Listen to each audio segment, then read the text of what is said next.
सुबह का समय था। आईपीएस आराध्या मिश्रा अपने भाई की बुलेट बाइक पर बैठकर अपनी बचपन की दोस्त की शादी में जा रही थी। न कोई सरकारी गाड़ी, न कोई सिक्योरिटी गार्ड और ना ही कोई वर्दी। वो बिल्कुल एक आम लड़की की तरह लग रही थी। उम्र करीब 20 साल, चेहरे पर सादगी, लेकिन आंखों में एक अलग ही चमक थी। देखने वाले को रत्ती भर भी शक नहीं हो सकता था कि यह लड़की जिले की पुलिस कप्तान है। जैसे ही आराध्या हाईवे के पास पहुंची, आगे पुलिस की बैरिकेडिंग लगी हुई थी। कुछ पुलिस वाले वहां गाड़ियां रोककर चेकिंग के नाम पर लोगों को परेशान कर रहे थे।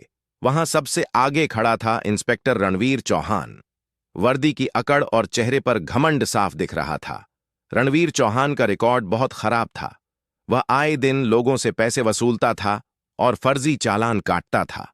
उसकी पहुंच ऊपर तक थी, इसलिए उसका कोई कुछ बिगाड़ नहीं पाता था। लेकिन आज वह जिस लड़की को रोकने जा रहा था, उसे सपने में भी अंदाजा नहीं था कि यह उसकी जिंदगी की सबसे बड़ी गलती होने वाली है। आराध्या को बाइक पर आता देख रणवीर ने हाथ देकर उसे रुकने का इशारा किया। उसकी आवाज में बहुत रौब था। उसने चिल्लाकर कहा, ए लड़की, बाइक साइड में लगा। आराध्या ने बिना कुछ बोले बाइक किनारे लगा दी। रणवीर अकड़ते हुए पास आया और पूछा, कहां जा रही है तू? आराध्या ने बड़े प्यार से जवाब दिया, जी, मैं अपनी दोस्त की शादी में जा रही हूं। रणवीर ने उसे ऊपर से नीचे तक घूरा और ताना मारते हुए बोला, अच्छा मैडम, दावत खाने जा रही हैं, लेकिन तेरा हेलमेट कहां है? क्या हेलमेट तेरे पिताजी पहनाने आएंगे? और बाइक भी बड़ी हवा में चला रही थी। तेरी शक्ल देखकर मेरा चालान काटने का मन तो नहीं कर रहा, पर क्या करें, ड्यूटी तो ड्यूटी है, चालान तो कटेगा। यह कहकर उसने अपनी चालान वाली किताब निकाल ली। आराध्या समझ गई कि इसका मकसद चालान काटना नहीं बल्कि पैसे ऐंठना और बदतमीजी करना है। उन्होंने शांति से कहा, सर, मैंने कोई नियम नहीं तोड़ा है, आप मुझे जाने दीजिए। यह सुनकर इंस्पेक्टर भड़क गया। ओह मैडम, हमें कानून मत सिखा, पुलिस हम हैं, तुम नहीं। आराध्या चुपचाप उसे देखती रही। उनकी यह चुप्पी रणवीर को चुभ गई। उसने गुस्से में आवाज ऊंची की, तू ऐसे नहीं मानेगी, तुझे पुलिस का डंडा ही समझाएगा। और अगले ही पल इंस्पेक्टर रणवीर चौहान ने आराध्या के गाल पर एक जोरदार थप्पड़ जड़ दिया। गुर्राकर बोला, बहुत सवाल पूछती है, पुलिस जो कहे वह चुपचाप सुनना चाहिए। थप्पड़ इतना तेज था कि आराध्या का सिर हिल गया, लेकिन उन्होंने खुद को संभाला। उनकी आंखों में अब आंसू नहीं बल्कि गुस्सा था। रणवीर जोर से हंसा और अपने सिपाहियों से बोला, देख रहे हो, अभी भी इसकी अकड़ बाकी है, लगता है इसे अच्छे से सबक सिखाना पड़ेगा। एक सिपाही बोला, साहब, इसे थाने ले चलते हैं, वहीं इसकी सारी हेकड़ी निकालेंगे। रणवीर ने कहा, हां, इसे जीप में डालो, थाने में ही इसे समझ आएगा कि पुलिस से कैसे बात करते हैं। दो सिपाहियों ने आराध्या का हाथ पकड़कर खींचने की कोशिश की। आराध्या ने झटके से अपना हाथ छोड़ाया और सख्त आवाज में बोली, खबरदार, जो मुझे हाथ लगाया। लेकिन रणवीर का पारा और चढ़ गया।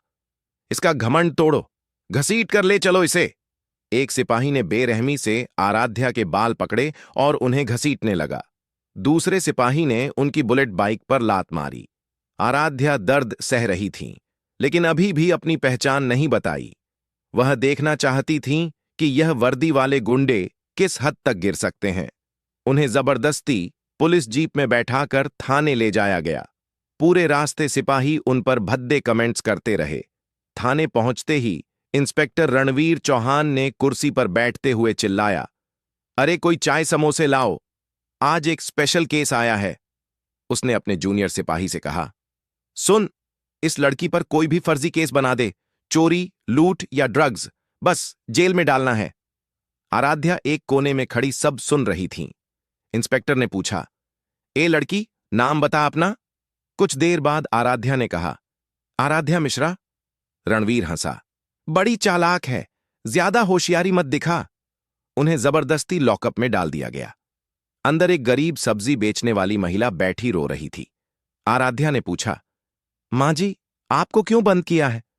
वो बोली, बेटी, मैं सब्जी बेचती हूं। इंस्पेक्टर रोज मुफ्त में सब्जी मांगता था, आज मना किया तो चोरी का इल्जाम लगाकर अंदर कर दिया। आराध्या का खून खौल उठा। तभी थाने में ईमानदार सब इंस्पेक्टर विक्रम यादव आया। उसने रणवीर से कहा, सर, यह गलत हो रहा है, बिना सबूत इन्हें बंद नहीं कर सकते। रणवीर बोला, विक्रम, तुम अपना काम करो। उसी समय जिले के डीएम निखिल सक्सेना औचक निरीक्षण पर वहां पहुंचे। थाने में हड़कंप मच गया। डीएम ने लॉकअप में खड़ी आराध्या को देखा और चौंक गए। मैडम, आप यहां? सभी पुलिस वाले हैरान रह गए। डीएम ने गुस्से में फाइल रणवीर के मुंह पर फेंकते हुए कहा, शर्म नहीं आती? तुम्हें पता भी है यह कौन है? फिर दहाड़ते हुए बोले, यह इस जिले की नई आईपीएस ऑफिसर आराध्या मिश्रा हैं। यह सुनते ही रणवीर के पैरों तले जमीन खिसक गई। आराध्या को बाहर निकाला गया। अब उनका रूप बदल चुका था। उन्होंने सख्त आवाज में कहा, इंस्पेक्टर रणवीर चौहान, तुमने वर्दी की गरिमा मिट्टी में मिला दी। रणवीर उनके पैरों में गिर पड़ा। मैडम, माफ कर दीजिए। आराध्या बोली, प्रायश्चित जेल में होता है।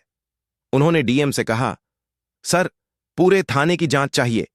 एक सिपाही डरते हुए बोला, मैडम, इसमें हमारे एसएसपी देवेंद्र राठौड़ का भी हिस्सा है। मामला और गंभीर हो गया।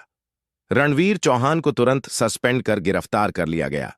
एसएसपी देवेंद्र राठौड़ के खिलाफ भी जांच बैठा दी गई। उस दिन के बाद जिले में संदेश साफ था, वर्दी जनता की सेवा के लिए है, दादागिरी। आईपीएस आराध्या मिश्रा ने साबित कर दिया कि असली ताकत डंडे में नहीं, सच्चाई में होती है।